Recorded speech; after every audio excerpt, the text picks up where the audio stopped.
Innovation sportive, éducation à la paix et à la résilience.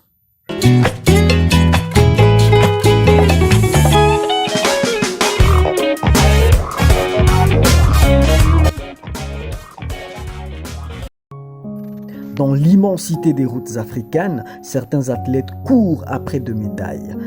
D'autres poursuivent une ambition plus grande, changer les mentalités. C'est le cas de Miguel Masai Sai, jeune triathlète et cycliste congolais dont le parcours dépasse largement les performances sportives.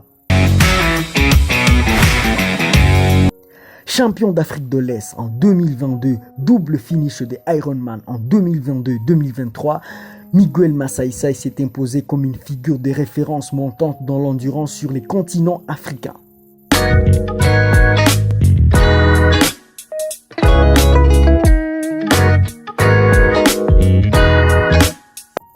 Dans un contexte où de nombreux jeunes Africains sont confrontés au chômage, au conflit et au manque de perspectives, Miguel Masai Sai propose un autre récit, celui du courage, de la discipline et de la persévérance. Son parcours démontre que le risque peut devenir une opportunité lorsqu'il est porté par une vision claire et un engagement collectif.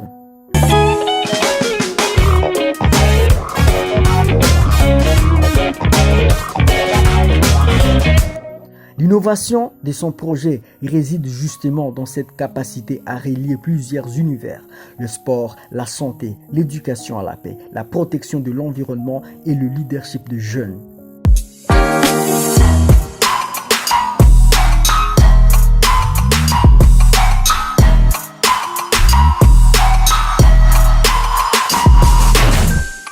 Le cyclisme devient alors un langage universel.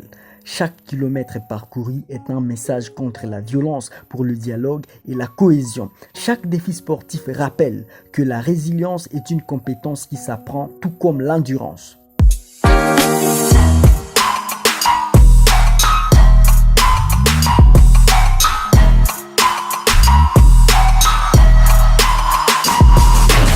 Pédaler n'est plus simplement un exercice physique, c'est un acte citoyen qui mobilise les communautés autour des valeurs positives. À travers ces défis sportifs, Miguel Masai Sai rappelle également que l'Afrique possède un immense potentiel dans les disciplines de l'endurance.